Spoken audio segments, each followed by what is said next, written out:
Ne touche pas à mon continent. Je me permets ainsi de paraphraser synthétiquement les propos du pape François en RDC au début du mois.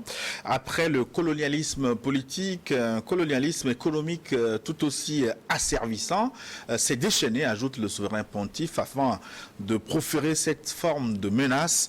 Ôtez vos mains de la République démocratique du Congo, ôtez vos mains de l'Afrique. Cessez d'étouffer l'Afrique. Elle n'est pas une mine à exploiter ni une terre à dévaliser. Alors, qui organise le colonialisme économique en Afrique? Le discours du pape va-t-il donner des résultats probants? L'Afrique doit-elle faire confiance à l'Église pour son émergence ou revaloriser simplement ses ressources spirituelles? Voilà les grandes questions au menu du forum de cette semaine. Nos invités, je vous les présente. Louis Magloire Kemayou est avec nous. Monsieur Kemayou, bonjour. Bonjour. Louis Magloire est journaliste, président de l'association de la presse panafricaine APA. Louis Magloire Kemayou a traîné sa bosse dans beaucoup de rédactions. Vous avez été notamment directeur de l'information de la chaîne Télé Sud. Dans sa version antérieure, hein, oui, pas celle d'Amourou Belenga. Il fut également correspondant pour le quotidien Messager au Cameroun et plus intéressant, Radio Vatican.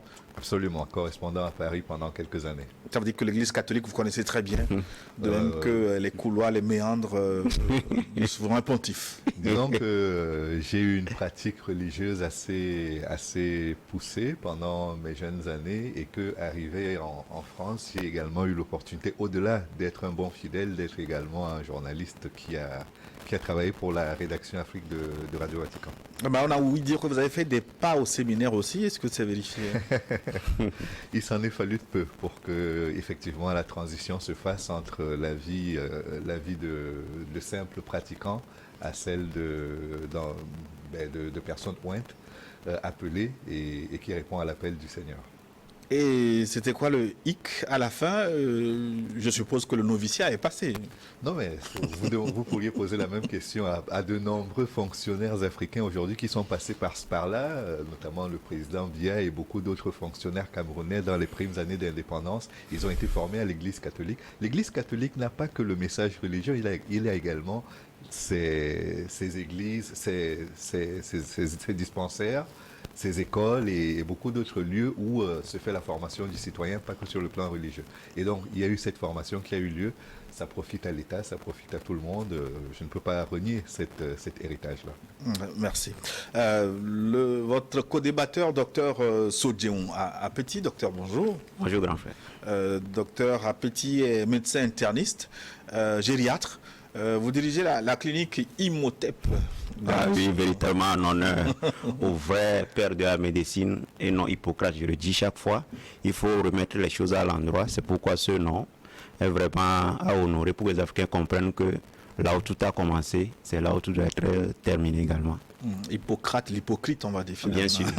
Imhotep, en référence au serment. Au serment, tout à fait. Serment d'Imhotep, il faut dire finalement. Doctorant en camitologie, vous êtes le vice-chénouti d'Afrocentricité Internationale Togo. Évidemment. Un mouvement qu'on a eu la chance de présenter, de découvrir lors de votre précédent passage ici. Bien sûr. Comme on le disait la fois passée, c'est à peu près, on peut dire, camitocentricité. C'est le mouvement qui met l'Afrique au centre de tout, dans tous les domaines, y compris le volet spirituel. On verra tout ça tout à l'heure. Louis Magloire Kemayou, je voudrais commencer avec vous. Pourquoi les visites pontificales suscitent autant d'attentes politiques alors que c'est un personnage éminemment religieux? Il ne faut pas se leurrer sur le fait que l'Église catholique n'est pas qu'une Église.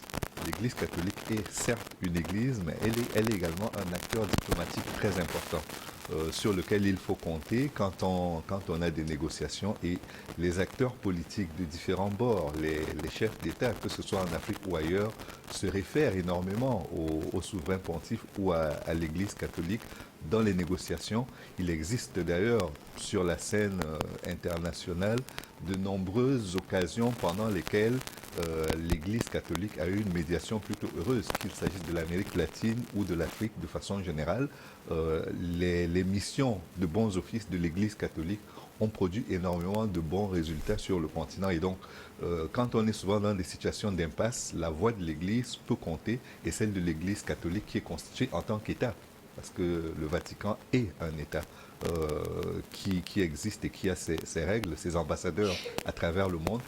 Cela compte également dans les négociations. Et donc, je voulais simplement insister sur le fait qu'il ne faut pas voir que la dimension religieuse, mais voir également la dimension politique qui est jouée par le Vatican, au-delà du fait que c'est une organisation qui rassemble les chrétiens catholiques à travers le monde. Est-ce que l'Église doit se mêler de politique finalement dans un contexte d'État laïque?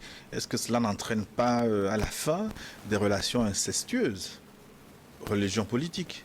Non, je veux dire, si un acteur politique, si un prêtre se transforme en acteur politique, généralement, il doit quitter l'Église avant de le faire. C'est-à-dire, ce sont deux choses qu'il ne faut pas mêler. On ne peut pas mêler les deux mandats. Vous prenez même au niveau du Congo-Brazzaville, le Congo juste en face de la RDC dont nous parlons aujourd'hui, il y a eu un prêtre qui est devenu président de la République dans ce pays-là, mais il avait déjà quitté l'Église. Du moins, l'Église l'avait déjà renié, et donc il n'avait plus cette dimension-là, même s'il portait encore la soutane et qu'il se baladait toujours en soutane de marque. Il faut le rappeler, il n'était plus religieux, il n'avait plus cette reconnaissance-là de l'Église catholique. Vous prenez également le pape actuel, qui est d'origine argentine, même si ses parents viennent d'Italie. Il est né dans un pays où la théologie de la libération a énormément prospéré en Argentine, et c'était dans toute l'Amérique latine à l'époque, où il y avait énormément de pauvreté et une très grande dictature militaire que les populations ne supportaient pas. Et donc l'Église a été là à cette époque-là pour prêcher cette théologie de la libération, à la fois pour lutter contre la pauvreté, mais pour lutter également contre la dictature militaire. Et donc l'Église, à ce moment-là, c'est vrai, était un acteur politique, mais elle n'avait pas un prêtre qui se portait candidat à un poste quelconque. Elle était là pour soutenir ses ouailles, pour porter le message de la charité chrétienne, mais juste pour que la justice soit faite et que les libertés fondamentales soient respectées en Amérique latine, que ce soit en Argentine, au Brésil, au Chili ou dans n'importe autre lequel de ces pays d'Amérique latine. Dans la partie africaine également, nous avons eu ce type de médiation, notamment en RDC. Avant l'indépendance, l'Église avait un rôle très important entre le 15e et le 18e siècle, notamment. Il y a eu un moment où l'Église catholique était la principale. Et les Belges... Même au 20e, au 21e siècle, avec les conférences nationales qui ont été toutes pratiquement dirigées par des prêtres. Oui, par des prêtres. Et vous verrez qu'avec les Belges qui sont arrivés pour la colonisation de la RDC, ils se sont énormément appuyés sur l'Église catholique pour entrer au sein des populations et avoir presque des supplétifs qui allaient compléter leur action sur le terrain. Et donc, c'est ce qui a fait que quand le moboutisme est arrivé dans les années 70, notamment 71-72, il y a eu cette guerre-là entre les catholiques et l'État du Congo fraîchement indépendant, qui estimait que l'Église catholique était complice de la colonisation et donc avait des comptes à rendre. Il y a des attaques qui ont été menées contre ces églises-là, et le kimbanguisme ou le protestantisme en face, par contre, bénéficiait d'une certaine liberté d'action qu'on ne retrouvait pas au niveau de l'Église catholique. Même si après, le kibanguisme a été combattu à la fin. Docteur Petit, à l'annonce de l'arrivée du pape en RDC en début du mois, beaucoup de voix sont élevées pour exprimer des espoirs, je ne sais pas, naïfs ou non, espoir de ramener la paix en RDC. Est-ce que vous comprenez pourquoi cette visite du pape a suscité autant d'attentes politiques alors que c'est un personnage, je le disais tantôt, éminemment religieux? Bon, comme je me présentais très au début de cette émission, nous les Kamites, nous sommes en fait les descendants de celui qui serait maudit de la Bible par un certain Noé, qui ne peut en aucun cas se permettre de défendre quels que soient les avantages que ça va apporter des descendants de Sem Djefté. Ça veut dire qu'on doit faire une lecture afrocentrée. Même si on nous a donné un peu, est-ce que ce qu'on nous a donné vaut ce qu'on nous a pris? Parce que est-ce que l'Afrique jusqu'à aujourd'hui a été détruite, ou bien les choses se sont améliorées pour l'Africain? Pour nous, les afrocentrés, l'Afrique a été détruite. Quel que soit ce qu'on va faire. Généralement, ce qu'on a l'impression de voir pour nous les Africains, c'est que comme on est sans espoir. Lorsque le pyromane essaie de venir se présenter comme le pompier, tout le monde a de l'espoir. Moi, j'ai dit, partout dans ce monde, on n'a pas vu ces institutions internationales régler un problème véritable. Ils essaient de faire des concessions qui n'apportent généralement rien. Je vais donner l'exemple simple. Récemment, quand on a fait l'élection qui a fait partie Kabila, si on a suivi vraiment comment les choses se sont passées, rapidement, l'église avec un cardinal, là, on a commencé par donner des résultats, des pourcentages, des statistiques. Tout le monde a vu ça. Eh bien, on sait le rôle que l'Église catholique a joué à travers... C'est ça. Donc, ils ont commencé par donner des résultats alors que ce n'est pas la CENI. Bon, je ne sais pas comment on appelle ça. Ce n'est pas la commission électorale. Nul n'a été certains stratagèmes. Après les élections, il y aura encore des troubles plus compliqués. Donc, ce que moi, je vais dire, c'est que le Vatican, comme je le disais récemment, c'est un État politique. C'est pour l'État du Vatican. C'est un État qui a toutes les institutions qu'il faut. Institutions financières, politiques, spirituelles, tout. Donc, c'est un État dans un État. Donc, quand Vatican vient ici, quand on voit comment l'Afrique a été attaquée avant l'esclavage, c'est l'Église qu'on a mis devant. Parce quand ils sont venus, quand les explorateurs sont venus, tout ça, ils ont vu les choses, ils sont partis, se sont organisés pour venir, mais ils n'ont pas eu gain de cause. Qu'est-ce qu'ils ont fait après? Ils sont partis envoyer les missionnaires, qui sont les gens d'église qui sont venus. Et comme l'Africain, naturellement, c'est quelqu'un de spirituel. Il aime tout le monde, puisque quoi qu'on dise, nous sommes la mère de l'humanité. On voit tout le monde, on l'aime. C'est ceux-là qui sont venus. Ils disent, oui, nous sommes les mêmes personnes, tout on les a acceptés, ils sont rentrés. Et c'est à travers ces missionnaires qu'ils ont intégré la société. Ils ont appris nos langues, tout. Et à la fin, ils sont partis maintenant, comme ils ont maîtrisé nos langues, on a envoyé maintenant les pilleurs. Donc l'Église catholique pouvait être comme le lubrifiant qui a permis d'abuser de l'Afrique. Parce que pour que l'esclavage soit institutionnalisé, ça a eu une caution morale, et pour ne pas dire politique, d'un pape qu'on appelle Pape Nicolas V, qui a écrit la bulle papale, dans laquelle on a écrit là-bas que nous, les Noirs, c'est comme si nous ne sommes pas des humains. On peut prendre et faire de nous ce qu'on veut. C'est par là. Donc, chaque fois que nous, on voit ces gens en Afrique, après avoir revisité le passé, voir la grandeur du peuple africain, parce que ce n'est pas la peine de dire, oui, on se glorifie du passé. Non, on connaît notre passé.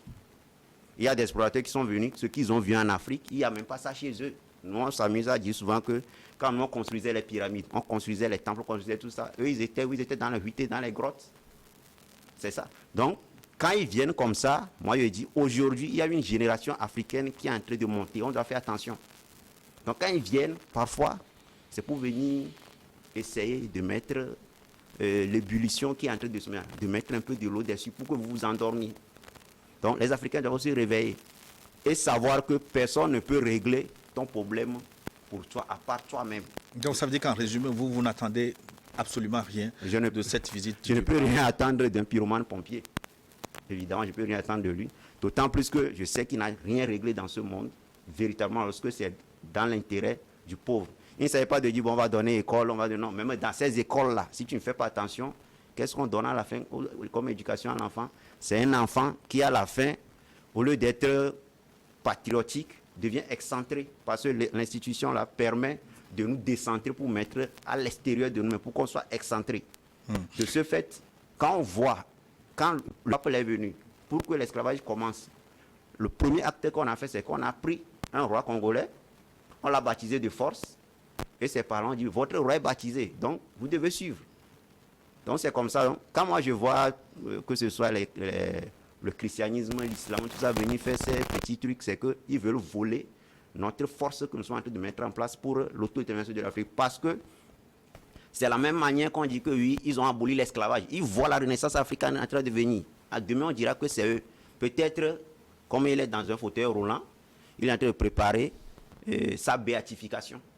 C'est ça, il est en train de préparer pour venir donner quelques petites phrases pour que demain on dise qu'il est devenu un saint et que nos frères vont commencer par faire ça dans leur chambre. Il faut arrêter ça. On a vu des gens qui ont posé des actes, qui sont morts pour ça. Sankara est où aujourd'hui? Sankara n'a pas dit mieux que ça. Lumumba est où? Olympio est où? Pour ne pas parler de Garvey, tout ça, là, ils sont où? Donc, pour qu'on vienne perdre le temps, ils n'ont qu'à rester chez eux, aller régler la guerre qui est entre l'Ukraine et la Russie. Et puis ils vont rester là-bas. Moi, c'est mon point de vue en tant qu'afrocentré. Un point de vue, en tout cas, très offensif, qui pourrait déclarer même Louis Magloire excentré, puisqu'il a fait l'école de l'Église. Louis Magloire, pour Oui. docteur Appetit, la cause du pape et de l'Église catholique, cette cause est entendue. Non, je pense qu'il faut être un peu plus nuancé que cela. Je suis d'accord pour reconnaître que la bulle papale a existé. Personne ne peut la nier puisqu'elle est écrite et elle est consultable. Mais comment elle a par, pu exister, c'est la grande Parce que question. dans l'Église, nous avons d'abord des hommes. Ce sont des hommes avec leurs forces, leurs faiblesses, leur penchant politique, leur éducation qui fait d'eux ce qu'ils deviennent après. Ils peuvent devenir des monstres et être dans l'Église. Vous avez aujourd'hui des prêtres qui sont accusés de pédophilie. Ce n'est pas toute l'Église qui est concernée, mais il y a des brebis galeuses. On doit en tenir compte et essayer de les écarter. Ce que Mais s'il doit y avoir des monstres partout, de ce côté comme de l'autre, qu'est-ce qui fait maintenant la différence entre le pape et Louis Magloire, par exemple? c'est qu'il s'appelle le pape et que moi je ne suis que moi-même. Chacun de nous a sa personnalité. Il n'y a pas deux êtres qui se ressemblent sur Terre. Non, ce que je relève, c'est que quand nous considérons que l'Église catholique est un danger pour l'Afrique, n'oublions pas que cette Église catholique, comme la plupart des églises révélées, ne sont pas nées en Europe. L'Europe aussi les a adoptées. Et même si aujourd'hui on a un taux de fréquentation des églises et un taux de conversion des chrétiens beaucoup plus faible en Europe qu'en Afrique, il ne faut pas oublier que l'Europe aujourd'hui a voulu à un certain moment avoir dans sa constitution le fait qu'elle est d'une civilisation judéo-chrétienne. Judéo-chrétienne. Et le judaïsme comme le christianisme ne sont pas nés en Europe.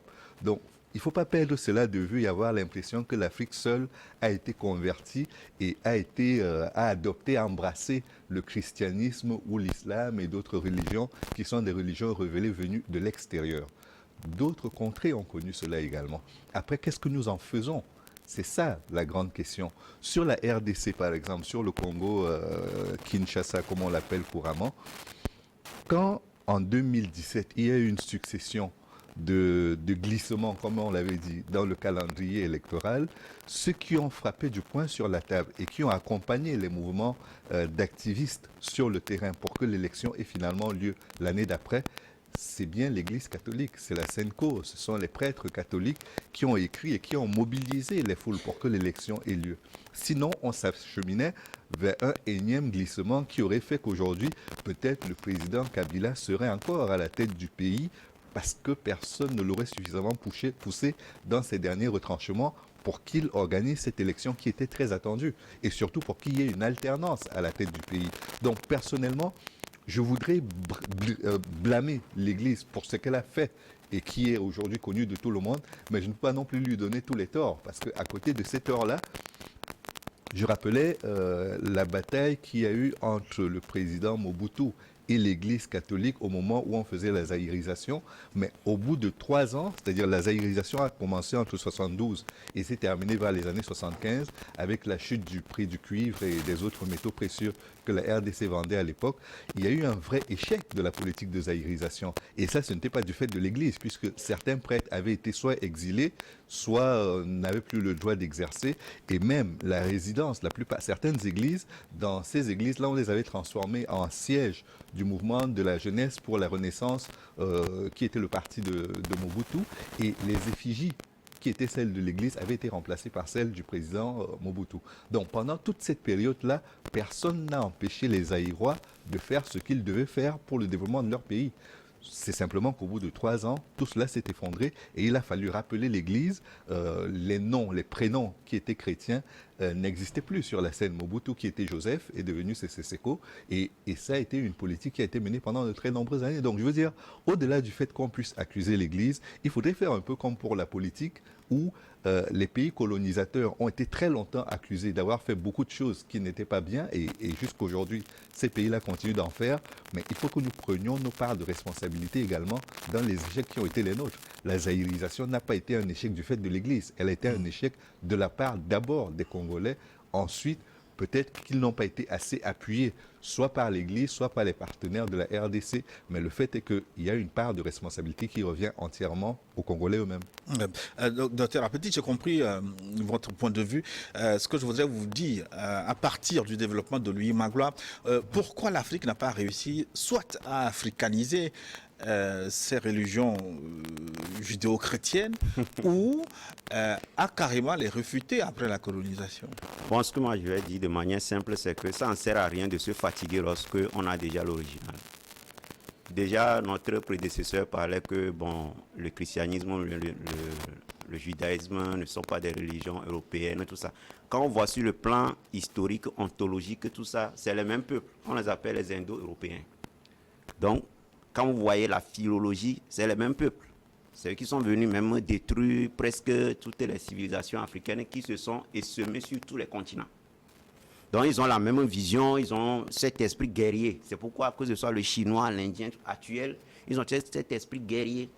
Donc, venir prendre quelque chose qui est à côté de vous, l'assimiler parce que vous avez la même vision des choses, c'est plus facile. Parce que ce que nous devons savoir, c'est que le christianisme tel que réorganisé, même si c'était en Israël ou bien en Palestine, a été restructuré par l'empereur Constantin. C'est lui qui a créé ça. Donc c'est quelque chose que lui a créé là, vu que c'est bon, ça permet d'endormir la masse. Donc on ne va pas dire que oui, que les Israélites ont quitté, se sont armés pour aller conquérir l'Europe. C'est pas comme ça. Mais ils sont partis conquérir l'Australie. C'est un empereur indo-européen qui a vu que cette idéologie telle que c'est construit, ça nous permet de dominer la masse. Tout en sachant que tous les prophètes qui sont dans la Bible, dont la majorité sont des personnages fictifs, se sont inspirés de ce qui est fait en Égypte antique.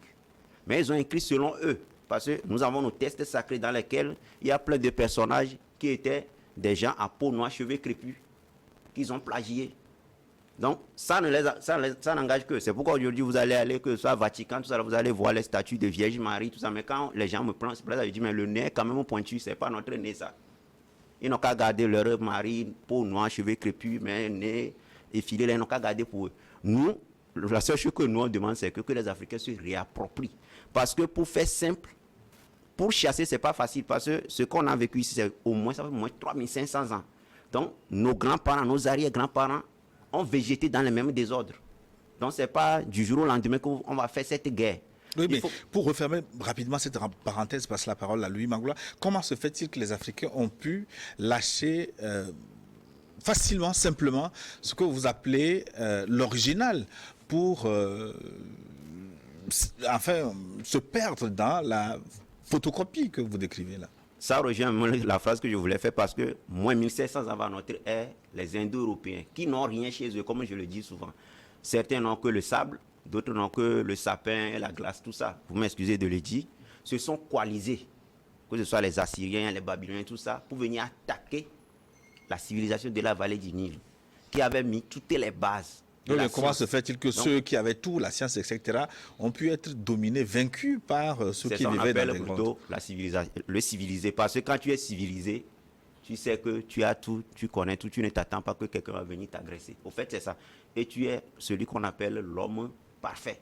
Donc nos ancêtres, malgré qu'ils avaient toute la science, ils s'organisaient pas à produire des armes de destruction massive, s'attendant qu'un jour vienne. Mais à des moments donnés, il y a des empereurs, des pharaons, qui ont fait quand même des batailles, comme par exemple on peut donner le cas de Ramsès II, qui a pu les repousser. Mais à des moments donné, ils reviennent toujours. Donc, ce qu'on doit dire ici de manière simple, notre déchéance est liée au fait que nous pensons toujours que les autres sont toujours comme nous.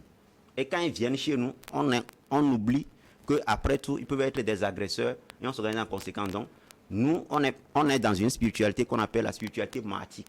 Quand on prenait la maths, c'est que c'est l'harmonie, la justice, l'amour, tout ça. Même si c'est un défaut, je le dis souvent aux gens sur ce plateau, nous trois qui sommes ici, si tout à l'heure, il pleut, tu es devant ta porte, tu vois peut-être le coderme, comme on le dit souvent, il passe, vous allez l'appeler. Oui, un blanc. Vous l'appelez, vous dites, venez rester ici, mais vous ne verrez pas le contraire chez lui. Donc, l'excès d'amour, qui est devenu en fait ce que quelqu'un appelle l'angélisme, tout ça, ça a joué sur nous. On n'a jamais imaginé que les gens vont venir chez nous avec une certaine virulence, détruire notre civilisation. En fait, c'est ça qui s'est passé. Louis Mangoula, on va revenir à notre pape en RDC. Alors, il a dénoncé à Kinshasa le colonialisme économique qui se déchaîne en Afrique. A-t-il tort de poser un tel diagnostic? Non, il enfonce une porte ouverte. il n'a pas tort, tout le monde le constate. C'est-à-dire, en même temps qu'on nous tient le discours sur l'écologie, il faut respecter la planète, il faut éviter que le taux qu'on passe à plus de 1,5 degré de chaleur, en même temps qu'on dit ça, vous regardez les trous béants qui ont été laissés dans le paysage congolais par l'exploitation des différents minerais, cela fait froid au dos.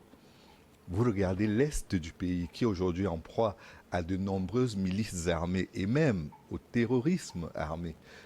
On n'en parle pas beaucoup, mais cela fait 30 ans que ça dure quand même. Depuis la chute de Mobutu jusqu'à aujourd'hui, c'est-à-dire il y a eu l'épisode du génocide des Tutsis au Rwanda, au cours duquel beaucoup de personnes, beaucoup de réfugiés ont pu trouver un asile en RDC, mais sont entrés avec les armes.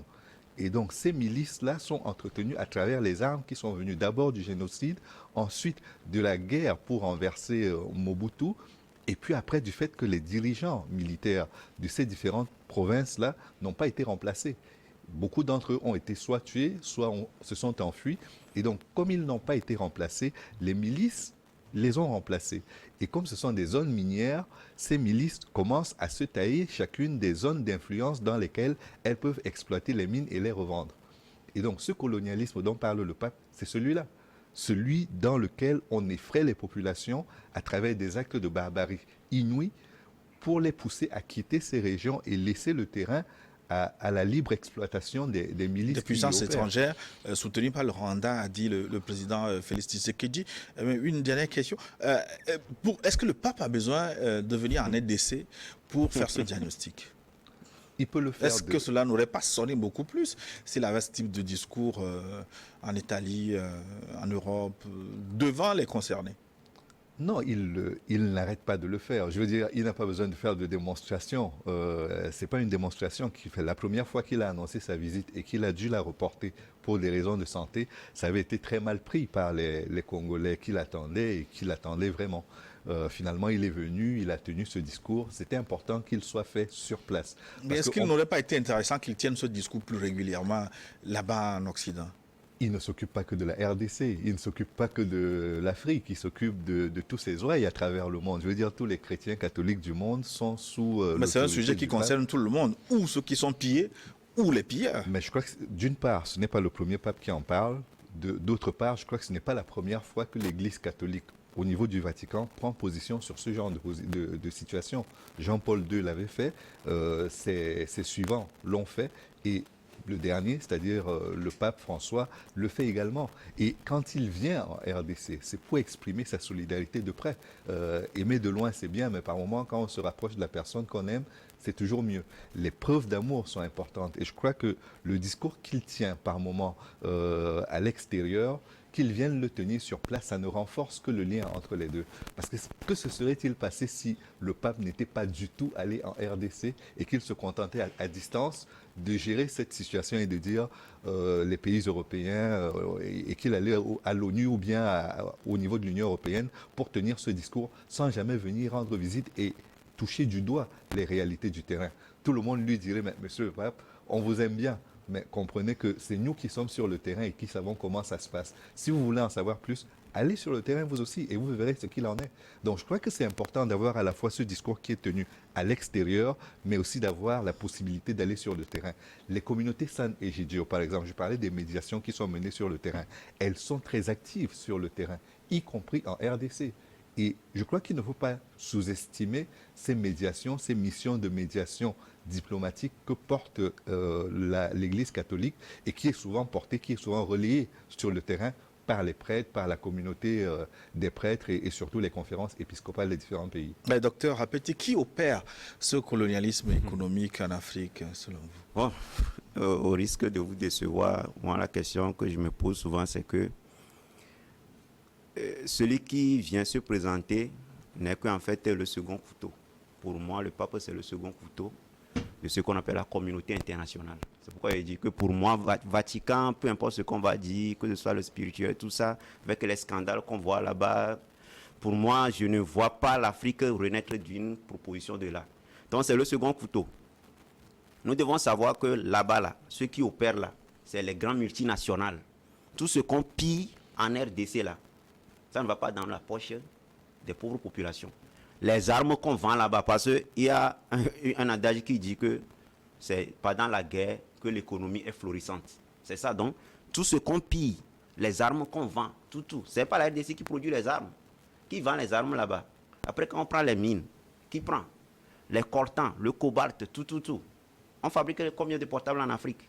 Donc, il ne faut pas que le pape, moi je dis, quand vous êtes avec quelqu'un qui vous aide à régler un problème, il faut voir pendant combien de temps la personne vous aide à régler ce problème. Si vous n'avez pas de solution, vous ne pouvez pas continuer à faire la même chose avec les mêmes personnes. En fait, c'est ça le problème des Africains. L'Église ne peut rien régler chez les Africains parce que l'Église a détruit l'Afrique. Les Africains doivent savoir ça. L'islam également. Nous devons savoir ce qu'on appelle l'Afrique impériale. Comment l'Afrique était organisée. Comme je le dis souvent aux gens, quand vous visitez l'Afrique, jusqu'au XVIe siècle, il n'y avait même pas de prison en Afrique. Les gens mangeaient. Sur le plan philosophique et ontologique, les Africains construisent sans clôturer les maisons. Pourquoi on construit comme ça? Parce qu'on sait qu'il n'y a pas quelqu'un qui va venir voler les choses. On fait les champs, on laisse les choses dans les champs. De certains continents où la sécurité était métaphysique. Donc, on peut venir dans notre maison, détruire tout ce que nous on a et venir nous tromper avec des trompes comme ça. Pour moi, ceux qui opèrent là-bas, c'est le pape et ses frères. Donc, lui vient seulement préparer le terrain pour que, au lieu que les Africains se réveillent, parce qu'on est en guerre, on doit arrêter de jouer la souris.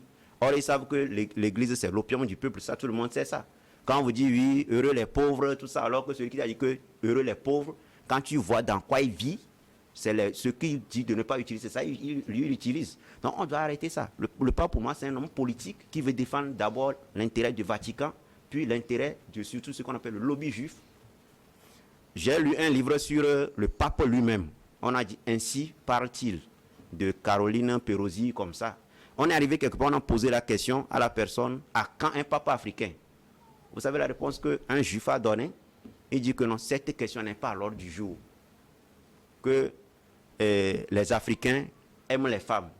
Ils aiment l'argent, tout ça là. Donc voilà comment est prévu demain un pape qui peut quitter l'Afrique, qui peut être africain, quitter là-bas, venir régler réellement le problème du Congo. Pourquoi il ne peut pas prendre facilement un pape africain pour régler ce problème? Le bâton du pape, c'est un bâton qui est en or. Il s'assoit sur l'or. Tout ce qu'il utilise, c'est en or. Où est-ce qu'on prend ces ors-là? Il y a les ors en Italie, il y a les ors en France. Donc, il ne faut pas qu'ils viennent nous tromper. Les Africains doivent arrêter de suivre ces gens. Quand ils viennent comme ça, on a mobilisé combien? Au moins 70 millions de dollars pour régler ça. Mais les gens souffrent. La fois passée, il y a eu une attaque là-bas. Bon, les membres d'Afro-Centration s'est organisés pour avoir quelques miettes aux gens là-bas. Il faut que les Africains se réveillent. Non, ce qu'on doit savoir, c'est que la médiation de l'Église, ce n'est pas aujourd'hui, ça a commencé. Mais on ne règle pas un problème avec ceux qui l'ont créé. Les Africains doivent savoir que la première fois que l'esclavage a été aboli, ça a été aboli par ce qu'on appelle la cérémonie du bois, Caïman en Haïti. Et ce n'est pas en faisant les cultes chrétiens, tout ça, non. On a fait un culte, une cérémonie vaudou. Et ça qui a fait qu'on a battu l'armée française, coalisée avec anglaise, allemande, tout ça là. On les a battus. Les vieux me disaient ici, chaque jour, moi je suis gériatre. Pour avoir la petite indépendance là, on n'est pas parti prier à l'église. On a fait des cérémonies. Les soldats des étrangers là, ils rentraient dans les trous. Il faut qu'on soit sérieux. Tout ça là, ça ne réglera aucun problème. Les Africains doivent retourner à la source. C'est difficile parce que aujourd'hui, on gagne beaucoup dans ce qu'on est, théoriquement. Mais on doit savoir que on est toujours mieux que soi-même. Louis Magloire, je le sens trépigner, il n'en peut plus de vos propos blasphématoires. Non, c'est pas le blasphème, c'est la prudence. Moi, j'invite à la prudence parce que vous pourriez être accusé d'antisémitisme pour ce que vous avez dit. Je pense que ce serait pas bien d'aller sur ce terrain-là parce que, de mon point de vue, quoi que l'on dise, effectivement, je ne me cache pas du fait qu'au sein de l'Église aujourd'hui, il y a eu et il y a encore des brebis galeuses. La bulle papale dont vous parlez est une honte. Personne ne peut soutenir cela. Les pédophiles que l'on trouve par moment, c'est une honte également. Les prêtres qui ont des enfants non déclarés ou non reconnus, c'est également une honte. Mais ce que je veux dire, c'est que par-dessus tout cela, il faut quand même se dire que la mission de l'Église dépasse les hommes. Et même si, à un certain moment, nous avons eu l'impression que l'alpha et l'oméga de nos problèmes, c'était ceux qui viennent de l'extérieur, sachant aussi reconnaître que nous avons notre part là-dedans. Peut-être que nous avons péché par naïveté. Peut-être que nous avons péché par collaboration, peut-être que nous avons péché par paresse, peut-être qu'il y a d'autres arguments qu'il faut mettre également dans la discussion pour expliquer la situation actuelle de l'Afrique. Comme vous, j'aurais aimé avoir un pape africain au niveau du Vatican. L'histoire n'est pas encore dite. Pendant très très longtemps, même quand il y a eu même comme il n'y a eu que des papes blancs, pendant très très longtemps, il n'y avait que des papes italiens. Après, la situation a changé et d'autres papes sont venus, d'autres nationalités. Notamment un Brésilien. Oui. Peut-être le prochain sera un Africain. Nous n'en savons rien. Ça, c'est l'histoire c'est l'histoire qui nous l'apprendra. Donc, je ne désespère pas. L'histoire de l'Église n'est pas achevée. L'histoire de l'humanité n'est pas achevée. Donc, il est fort possible que nous ayons un pape africain à la tête de l'Église. N'oubliez pas que dans la plupart des instances du Vatican, vous avez de nombreux prêtres africains qui occupent des positions très influentes et qui ne sont malheureusement pas connus du grand public, puisque le travail qu'ils font n'est pas un travail pour le grand public, mais pour l'État du Vatican. Donc, toutes ces choses-là sont beaucoup plus complexes que nous ne le disons. Et s'il faut un exemple pour faire une comparaison, je prendrai le cas des Nations Unies. Pendant très longtemps, on a eu l'impression que les Nations Unies, s'ils étaient dirigés par un Africain, cela apporterait beaucoup mieux aux Africains que ce qu'ils vivent jusqu'à aujourd'hui. Nous avons eu 2 Africains qui ont été secrétaires généraux au niveau des Nations Unies. Boutros Ghali et puis Kofi Annan, plus près de nous. Cela n'a pas changé fondamentalement les choses. On a espéré également qu'au niveau des diasporas... En disant ça, vous ne versez pas de l'eau au moulin de Dr Apeti qui dit que ce n'est pas la peine de vouloir africaniser. Non, je vais terminer en disant que quand on a élu Barack Obama aux États-Unis, président des États-Unis, l'espoir des Africains, et notamment des Africains noirs, parce que je ne sais pas s'il faut faire la distinction entre le Maghreb et le reste, mais l'espoir a été immense pour les Africains d'avoir un ambassadeur comme Barack Obama qui permettrait de changer le regard des Américains sur l'Afrique. Il n'en a rien été. Nous nourrissons encore l'espoir d'avoir un président noir en France, d'avoir un président noir partout, mais le fait est que nous avons un continent, nous avons des pays dans ce continent qui sont dirigés par des Africains. Certains Africains ont été tués, je ne vais pas rentrer dans le détail de comment cela s'est passé, mais toujours est-il qu'il y a eu des complicités qui ont été portées, qui ont permis que cela se fasse. À eux seuls, les Occidentaux, qu'ils soient américains, français, belges ou autres, n'auraient pas seuls tué Patrice Lumumba, n'aurait pas eux seuls tué Thomas Sankara, n'aurait pas eux seuls tué tous les autres leaders que nous avons perdus, les Sylvanus Olympio. Donc à eux seuls, ils ne l'auraient jamais fait. Il a fallu qu'il y ait une complicité africaine pour que cela ait lieu. Donc que l'on souhaite qu'il y ait une africanisation et que cela change la donne, c'est mon souhait le plus fort. Mais ça passe par un éveil des consciences. Et ce que le pape est en train de faire, il participe de cet éveil de conscience-là et j'espère que nous ne nous contenterons pas d'attendre qu'il fasse tout le job à notre place, mais qu'on accompagnera ça par un éveil de conscience beaucoup plus important qui permettra à tous nos pays, à tout notre continent de se libérer de toutes ces menaces-là impérialistes et de toutes ces colonisation dont l'Afrique ne s'est pas complètement débarrassée, qu'elle soit celle de l'Église ou de toutes ces tyrannies que nous connaissons et que nous dénonçons aujourd'hui à juste titre. Mais ce n'est pas le fait de l'Église, c'est le fait d'hommes d'Église qui doivent être reconnus comme tels, c'est-à-dire des brebis galeuses. Les téléspectateurs, dans la seconde partie de l'émission, vont nous dire ce qu'ils ont pensé de vos différents points de vue. Le contact pour nous envoyer vos messages WhatsApp, notez 228 96 46 10 31. 228 96 46 10 31. Envoyez-nous vos messages. Qu'est-ce que vous pensez de la situation de la RDC, ce pays largement pillé qui ne parvient donc pas à profiter suffisamment de ces immenses ressources, dit le pape. Pourquoi le cas RDC est-il si saisissant selon vous? Dans quelle mesure le pape peut-il contribuer efficacement à la libération du continent, ou encore l'Afrique doit-elle faire confiance à l'Église ou revaloriser simplement ses ressources spirituelles? Nous attendons vos contributions, plus 228 96 46 10 31. Pour terminer cette première partie, Dr Apeti, le pape a aussi donné des consignes, je dirais même des menaces. Ôtez vos mains de la République démocratique du Congo, ôtez vos mains de l'Afrique, cessez d'étouffer l'Afrique. Elle n'est pas une mine à exploiter, ni une terre à dévaliser. Ben, vous me direz que ça ne sert pas à grand-chose, mais ça fait quand même plaisir d'entendre le pape dire ça. Bon, moi, je dis, me dire déjà ce que je sais déjà, c'est m'abêtiser. Puisque je sais déjà ça. La répétition n'est pas anti-pédagogique. Non, ça dépend de à qui on dit ça. C'est se moquer des gens dont je parle de nous on a eu des éminences. Quand on parle des gens comme Marcus Garvey, Cheikh Anta Diop, tout ça, nous on a eu des gens qui sont des sommités. Cheikh Anta Diop seul a démonté le mensonge mondial des millénaires. Donc c'est pas n'importe qui. Plus récemment encore... Il y a plein de gens. Il y a plein de gens. Ces gens, même, ils sont comment? Quand ils voient qu'il y a quelque chose, il y a une lueur, ils ne commencent pas à pointer leur nez. Comme je vous l'ai dit, l'esclavage n'a pas été aboli par Victor Schœlcher. C'est parce qu'ils n'en peuvent plus. Avec la bataille qui s'est passée en Haïti, là. Les Africains se sont battus pour avoir leur indépendance. Aujourd'hui, les Occidentaux savent, nous, on n'a pas besoin de leurs missiles là. Ils savent que la renaissance africaine va venir parce que un peuple, c'est le mental.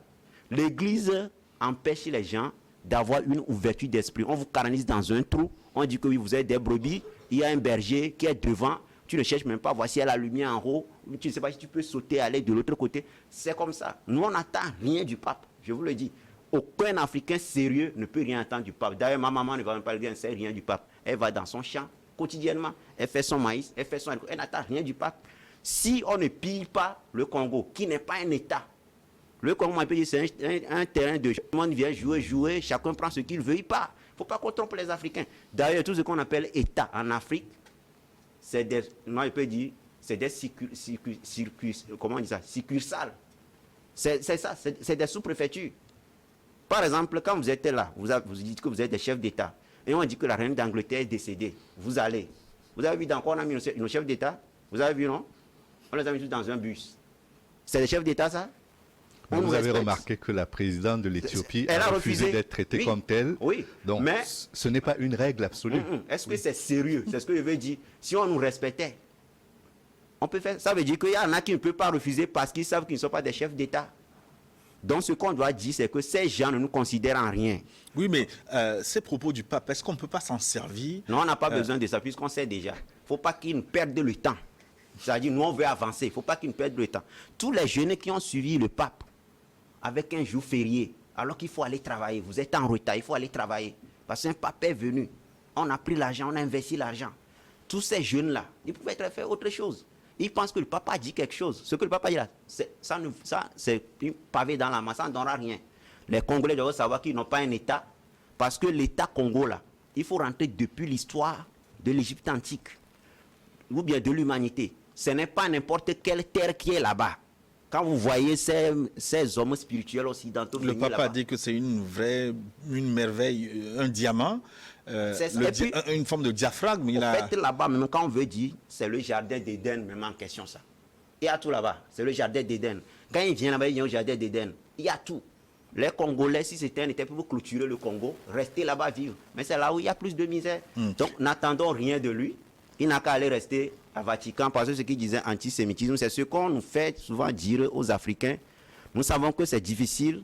Oui, je vais revenir sur la question. Le temps de passer la parole l'Église catholique a été accusée d'antisémitisme. À Louis Magloire, pour clôturer cette première partie très rapidement, dans quelle mesure le pape peut-il contribuer selon vous efficacement à la libération du continent? Si vous pouvez répondre en 1 minute. Je rappelais tout à l'heure qu'en Amérique latine, au plus fort des dictatures militaires, il y a l'Église catholique qui a constitué ce qu'on a appelé la théologie de la libération. Et cette théologie de la libération a été pour beaucoup dans la lutte des peuples d'Amérique latine pour renverser les dictatures militaires et surtout reprendre le contrôle sur la vie politique. Je crois que ça, si l'Église catholique arrive à le faire sans mauvaises intentions, sans agenda caché, en RDC et à militer au-delà du fait d'aller simplement en visite ou de tenir des discours, si les évêques et les chrétiens, voire toute la constellation de l'Église catholique sur place, s'engagent véritablement à pratiquer ce message-là, pas qu'à le tenir en discours théorique, je crois que cela pourra apporter quelque chose. Mais ça, encore une fois, personne ne fera la libération de nos pays à nos places, qu'il s'agisse de l'Église ou de n'importe qui d'autre. C'est bien noté. Nous allons revenir au plateau dans une dizaine de minutes avec les téléspectateurs. Mais tout de suite, nous marquons une pause pour une nouvelle édition du journal. À tout de suite.